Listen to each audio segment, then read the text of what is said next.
অনেকে বলছেন বাম রাম ইত্যাদি ইত্যাদি অনেকে বলছেন। পূর্ব মেদিনীপুরের মাটি স্বাধীনতা সংগ্রামের মাটি, মাতঙ্গিনী হাজরার মাটি, সতীশ সামন্তের মাটি, তাম্রলিপ্ত সরকারের মাটি। সেই মাটিতে দাঁড়িয়ে একটা পরিবার শেষ 10 বছর ধরে যতবার রং পরিবর্তন করেছে, গিরগিটিরাও লজ্জা পায় অতবার রং পরিবর্তন করতে। 2019 সালের দিব্যেন্দু অধিকারী তৃণমূল, চলুন আমার সাথে দেয়াল লেখা দেখাবো আপনাদেরকে। তৃণমূলের প্রার্থী হয়ে 2019 সালে আপনি জিতলেন, 5টা বছর পেরিয়ে গেল। তমলুকের সাধারণ মানুষের জন্য দিব্যেন্দু বাবু আপনাকে খুঁজে পাওয়া গেল না।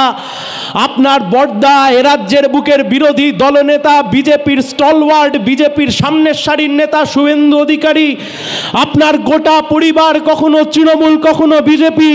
আপনি 2019 সালে এই তমলুক লোকসভা কেন্দ্র থেকে তৃণমূলের সিম্বলে ভোটে জিতেছিলেন। আজকে জবাব দিন তমলুকের মানুষকে, 5 বছর ধরে তমলুকের মানুষের জন্য আপনি কি করলেন? 5 বছর ধরে আপনাকে খুঁজে পাওয়া গেল না। আপনাকে আমফানের সময় খুঁজে পাওয়া গেল না, আপনাকে লকডাউনের সময় খুঁজে পাওয়া গেল না, আপনাকে করোনার সময় খুঁজে পাওয়া গেল না, ইয়াস ঝড়ের সময় আপনাকে খুঁজে পাওয়া গেল না।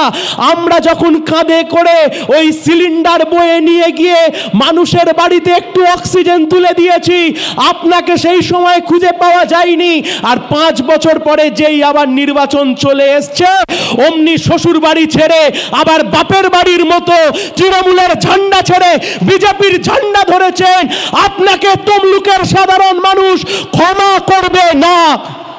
তৃণমূলকে জিজ্ঞেস করুন, তৃণমূল বলছে ও তো আগে আমাদের সাথে ছিল, কি করেছে না করেছে আমরা তার কোনো জবাব দিতে পারবো না। বিজেপিকে জিজ্ঞেস করুন, বিজেপি বলছে ও তো সবে আমার দলে এসছে, আমরা ওর জবাব দিতে পারবো না।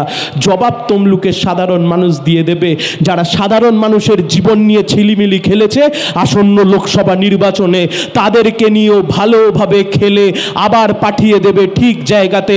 কারণ লড়াইয়ের ময়দান, আন্দোলনের ময়দান ছেলে খেলা করবার জায়গা নয়। সংসদ, দিল্লি, পার্লামেন্ট ছেলে খেলা করবার জায়গা নয়।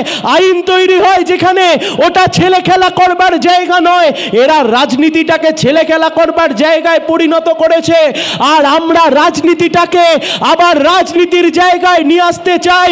বয়স একটু কম হতে পারে, কিন্তু কাঁধ চওড়া আছে, কাঁধ পেতে নেব, তবুও মানুষের কানে কোনো সমস্যা আসতে দেব না। এটুকু প্রতিশ্রুতি একজন বামপন্থী কর্মী হয়ে করতেই পারি। ধর্মকে নিয়ে আসছেন আপনি রাজনীতির ময়দানে, কিসের জন্য, কোন কারণে? এত ইস্যু, পেট্রোলের দাম, ডিজেলের দাম, রান্নার গ্যাসের দাম, বেকার যুবকের চাকরি, এত ইস্যু থাকবার পরেও কেন আজকে ধর্মের আশ্রয় নিতে হচ্ছে দিদিকে আর মোদিকে? তার কারণ এরা মানুষকে যা প্রতিশ্রুতি দিয়েছিল এরা কেউ প্রতিশ্রুতি পালন করেনি। কিসের জন্য আজকে ধর্মের সুশ্রুরি দিতে হচ্ছে এদেরকে? ধর্মীয় সুশ্রুরি দিতে হচ্ছে তার কারণ মোদি বলেছিলেন अच्छे दिन हम लाने वाला है। আরে কায় কাছে দিন? 2014 সালের পেট্রোল ছিল 45 টাকা, আজকে 2024-এর পেট্রোল গিয়ে পৌঁছেছে 106 টাকা। 2014 সালের ডিজেল 40 টাকা, আজকে ডিজেলের দাম 91 টাকা। 2014 সালে রান্নার গ্যাসের দাম ছিল 450 টাকা, আজকে রান্নার গ্যাসের দাম গিয়ে পৌঁছেছে 1150 টাকায়। আমরা জানতে চাইছি কার আচ্ছে দিন? আচ্ছে দিন যদি শুধু কারুর আসে তাহলে পূর্ব মেদিনীপুরের একটা পরিবারের এসছে আর কালীঘাটের একটা পরিবারের এসছে। গোটা পরিবারের সব নেতা, মন্ত্রী, সাংসদ, বিধায়ক হয়েছে, লাখ লাখ কোটি কোটি টাকা কামিয়েছে, আর এই জেলার ছেলেদের হাতে বাটি ধরিয়ে দিয়েছে এই দুই পরিবার। ক্ষমা করবে না ইতিহাস, ক্ষমা করবে না তমলুকের সাধারণ মানুষজন। কে লড়ছে? তৃণমূল আর বিজেপি লড়ছে। কে কার বিরুদ্ধে লড়ছে? মোদি দিদির বিরুদ্ধে লড়ছে আর দিদি মোদির বিরুদ্ধে লড়ছে। একটা গান ছিল ছোটবেলায় খুব শুনতাম, প্রেম টেম করার বয়স ছিল ছোটবেলায়, তখন এইসব গান খুব ভালো লাগতো। বসে বসে ভাবি আমি সারা দিন কি করে মেটাবো তোমার এই ঋণ।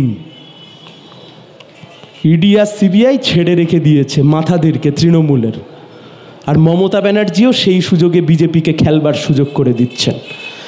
দেখে কেউ বুঝতে পারছি না আমরা? এতদিন ধরে তৃণমূল আর বিজেপির যে সমঝোতার কথা বলছিলাম, আজকে চোখের সামনে পরিষ্কার হয়ে যাচ্ছে সেই সমঝোতা।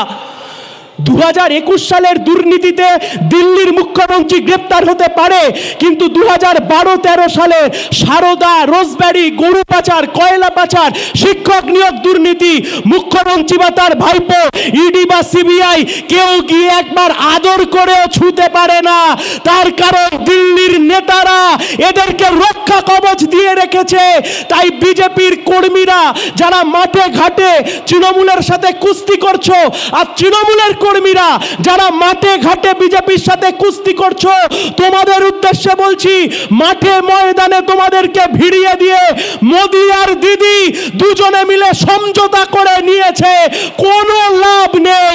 এই দুই দলই চায় মানুষকে ভাতে মারতে, মানুষকে পেটে মারতে, মানুষের ইনকাম কমাতে, আর এই সব দিক থেকে মানুষকে যাতে নজর ঘুরিয়ে দিতে হয়, তার জন্যই আজকে ধর্মের আশ্রয় নিতে হচ্ছে, ধর্মের সুশ্রুতি দিতে হচ্ছে। ডিয়ার লটারি, শেষ 7 দিনে 7টা বিধানসভা ঘুরলাম দুবার করে, এদিক ওদিক সেদিক কম বয়সী ছেলেমেয়েরা ডিয়ার লটারির ছাতা খাটিয়ে সেখানে ডিয়ার লটারির টিকিট বিক্রি করছে, তারও কিছু করণীয় নেই, বাজারে চাকরি নেই, করবে কি?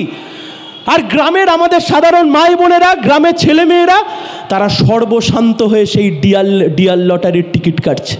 আজকে সকালে দেখলাম শুভেন্দুবাবু, আপনি রাজ্যের বিরোধী দলনেতা, আপনি বলেছেন যে হ্যাঁ, আপনি আগে বলেছিলেন ডিয়ার লটারির টাকা তৃণমূল পেয়েছে, হ্যাঁ এটা তো সত্যি, কিন্তু আপনি যেটা বলেননি, সুপ্রিম কোর্টে মামলা করেছিল সিপিআইএম যে ইলেকটোরাল বন্ডের কোটি কোটি, হাজার হাজার কোটি কোটি টাকা, এ টাকা কোথায় থেকে গেল আর কার কাছে গেল?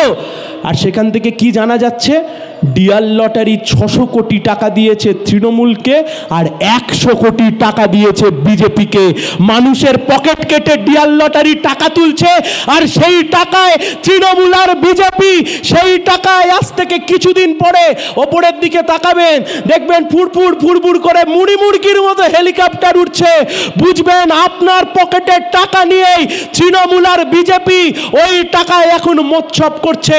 তাই আমরা বলছি, লড়াইটা যতটা তৃণমূলের চোরেদের বিরুদ্ধে, লড়াইটা যতটা সাম্প্রদায়িকতার বিরুদ্ধে, লড়াইটা ততটাই দেশের সংবিধানকে বাঁচানোর, লড়াইটা ততটাই দেশের গণতন্ত্রকে বাঁচানোর, লড়াইটা ততটাই এই পবিত্র মাটি, স্বাধীনতা সংগ্রামের মাটি, যে মাটিতে রক্তে লাল হয়ে রয়েছে, যে মাটি থেকে স্বাধীনতা সংগ্রামীদের জন্ম হয়েছে, যে মাটি কোনোদিন আত্মসমর্পণ করেনি, যে মাটি দেশ স্বাধীনের জন্য বুক পেতে বুলেট খেয়েছে, যে মাটি তিরঙ্গা পতাকা কাঁধে করে নিয়ে দেশকে স্বাধীনতার স্বপ্নে মাতঙ্গিনী হাজরা এগিয়ে গেছে, সেই মাটি আত্মসমর্পণ করতে শেখেনি, সেই মাটি আত্মসমর্পণ করতে জানে না। সেই মাটি যা জানে তা লড়াই লড়াই লড়াই। আগামী 2 মাস লড়াই হবে।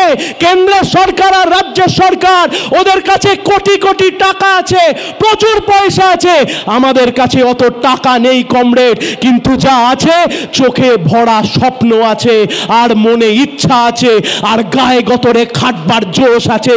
আগামী 2 মাস ওদের ওই কালো টাকার সঙ্গে পাঙ্গা নিয়ে লড়বো। এতটুকু ইঞ্চি ইঞ্চিতে লড়াই হবে, কোন লড়াইয়ের ময়দানে এতটুকু মাটিও ছেড়ে দিয়ে আসবো না। অনেকে প্রশ্ন করেছেন, তোমরা বামপন্থীরা তোমরা পারবে নাকি এত বড় শক্তির বিরুদ্ধে লড়াই? তোমরা পারবে না। আমরা বলছি ধৈর্য রাখুন, 2 চোখ খুলে দেখুন, আমরাই পারবো। মানুষকে যদি মানুষের মতো কেউ বাঁচবার ব্যবস্থা করে দিতে পারে, বেকার যুবকের চোখের জল যদি কেউ মুছিয়ে দিতে পারে, ভারতবর্ষের ধর্মনিরপেক্ষতা, ভারতবর্ষের সংবিধান, এ দেশের মাটি, ঐতিহ্য, গণতন্ত্র, এসব যদি কেউ বাঁচাতে পারে, তা কেবলমাত্র পারবে বামপন্থীরা। তার কারণ বামপন্থীরা কোনো ফুটানির পয়সায়, দুর্নীতির পয়সায় খেয়ে পড়ে বেঁচে নেই দাদা।